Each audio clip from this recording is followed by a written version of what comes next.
I am Eric Syverson, and on my right is attorney Steve Gebelin, and on my left, attorney Scott Lesowitz.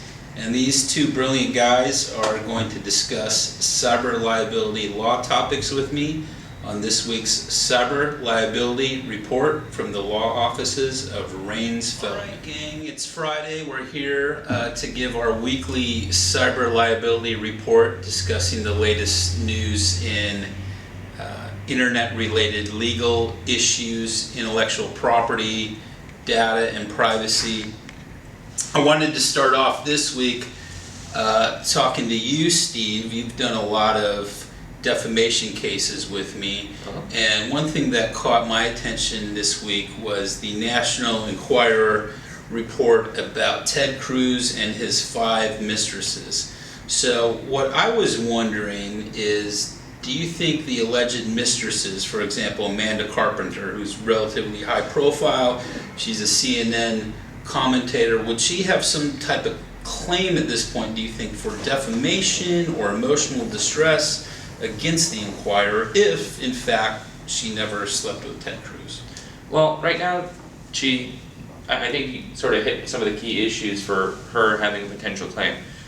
First, I want to back up. It's my understanding that what the National Enquirer actually reported is that there's an investigation going on in the Ted Cruz campaign about whether or not there have been affairs with up to 5 women, and that she's one of the named people. Her name comes up more because, as you mentioned, she's somewhat famous in her own right as a commentator on cable news. That puts her arguably into a category of being a public person. So for a public person to bring a defamation claim, they have a much higher standard than the average person on the street. And they have to prove that the publisher actually knew the statements were false when they published them, or they acted with a reckless disregard about whether they were false. And that's a tough mountain to climb, and it's very hard to be a successful plaintiff in that situation. I wanted to ask you also another space where we see a lot of action in our practice, and that would be what would the liability be for websites or even a Twitter user for, let's say, linking to the Enquirer story, or perhaps doing not linking but coming up with a separate article sort of reporting on the Enquirer's reporting? Where do the lines fall there? So you have 2 different sort of situations there. The first is linking, or even forwarding or copying verbatim sort of the language. They wouldn't, that kind of action is protected under the Communications Decency Act. It's called a CDA 230 defense, which prevents online publishers from being held liable for the content of information created by somebody else. Typically we see that more often show up in cases where there's user-generated content that's defamatory appearing on a website or a blog, like in the comments section. The blog's not responsible for that unless they actually created that content.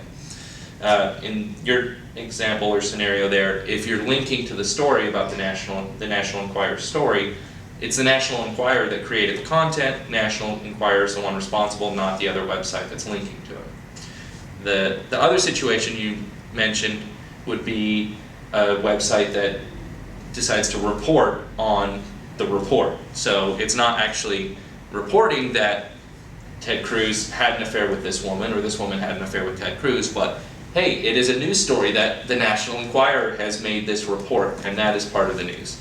At that point, the website hosting that is creating that content, but it's no longer necessarily defamatory. It's a true statement. They're right, saying there is a report, and that is what their content is. It's not a false statement of fact. Scott, you want to hop in on this? In a way, for those websites, they're really 3 levels removed, because the National Enquirer is just reporting that there are political opponents of Ted Cruz looking into these 5 women. They didn't actually say Ted Cruz slept with these 5 women, and the only way I believe that liability is, the theory of liability would be, is that the National Enquirer somehow was in cahoots with the Trump campaign, figuring that Trump is the one who's looking into these 5 women, and they didn't just leak the story to the National Enquirer, but actually somehow in cahoots and made up this story so the National Enquirer would have something to publish.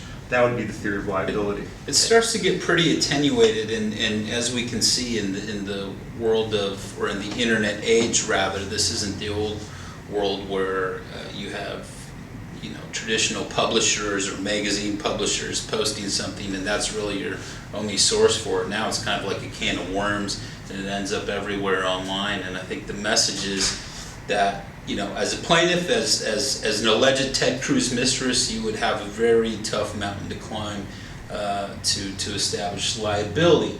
So now let's pivot to something else that is also in the zeitgeist, and that's Apple, Scott.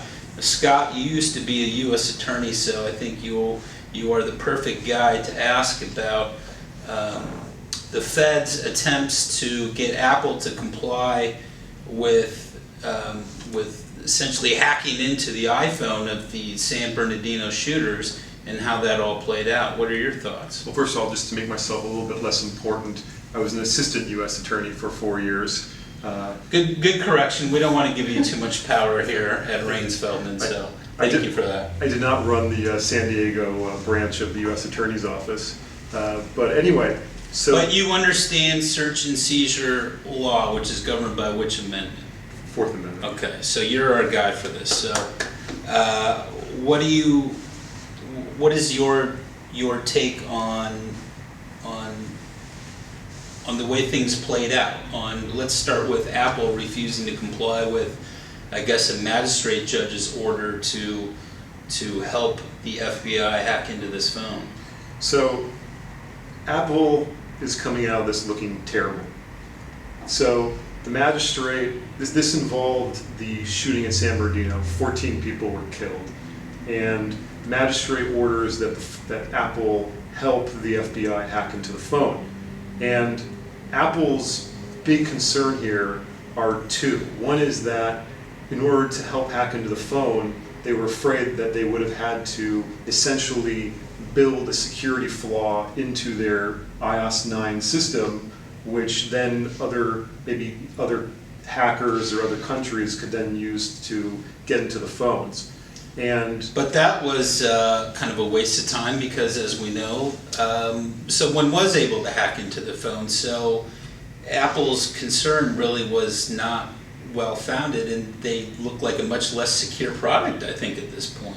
That definitely was one of the problems for Apple, was they took this stance that we don't want to make our phones less secure, that it's sacrosanct that our users can feel safe that their phones are not going to be hacked into, that we have the most sophisticated system, and then oops, it turns out that there was some flaw that Apple didn't even know about, and it was such a surprise to Apple. Apple is now requesting the FBI disclose to Apple what the flaw was, so that way they could correct it. But Apple... Interesting. So now Apple, after telling the FBI to go to hell, essentially, wants to be friends with the FBI. That's rich.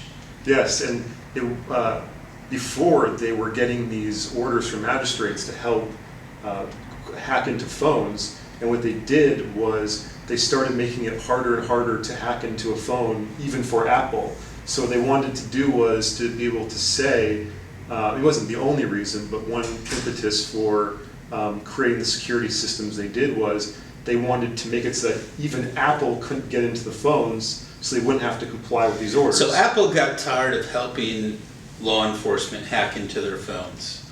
Yes. And it came to a head here. Yes, they had privacy concerns, they had security concerns. I mean, how well-founded the security concerns are is debatable. It's for another... Now, in that situation, Scott, when Apple doesn't comply at the district court level, how quickly can that get heard at the appellate court level? Because time is really the issue here. So it's very quick because it was a magistrate judge who made the order. So these could be very quickly appealed up to a district judge, and then there's a quick process in these types of situations for mandamus to the appellate court. But the problem was that in the interim between getting from the magistrate judge to the district judge, the FBI was able to hack into the phone. And I know from being in law enforcement that this type of data, any type of phone data, is huge for criminal investigations. We always put tremendous value in getting into people's phones. One thing that Apple does have to comply with is they have to produce iCloud data, phone companies have to produce phone logs, and those were very oftentimes used as evidence in cases. And oftentimes they're used in drug cases, which you can imagine Apple looks terrible on the one hand, fighting for the rights of these terrorists who killed 14 people, but they can argue that, well, if the FBI wants it in this situation, what if later on the DEA wants it in a drug investigation? So how does this, go ahead, Steve. Well, and exactly on that point, I think at the time this was pending that Apple actually did point. There's 14 other cases around the country that are not terrorism cases, but drug cases where we're being asked for the exact same thing. And you can't just do it here in the terrorism cases and cut that off because everybody else is going to want it. That was part of Apple's position here. Okay.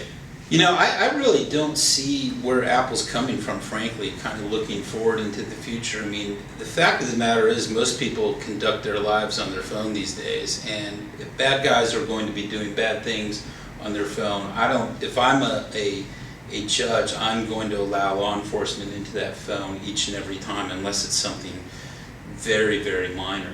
That's why Apple had to essentially make it so Apple could not get into the phone, because every magistrate judge is going to make that order. It's not that high of a standard to be able to access private data for law enforcement. And so where do we go from here then? Now we have, I guess, an Israeli company that came in and helped the FBI crack into the phone. What do you think future cases hold? Is Apple going to continue to resist as they did here, or will they be more compliant, do you guys think? Well, Apple's probably on a trajectory to try to continue making its phones, trying to make its phones less hackable, even taking away keys that it might have had in the past. I've seen reporting that future continuing iterations to iPhone have more and more secure and less ability for even Apple to get into it. Part of why this case came out the way it did was because of the specific model, the iPhone it was, and what year it came out. So if the phone had been 2 years older, Apple would have had the keys. If it was a phone that was even another 2 years more newer, Apple wouldn't have been able to even come up with the hack that the Justice Department was proposing that they do.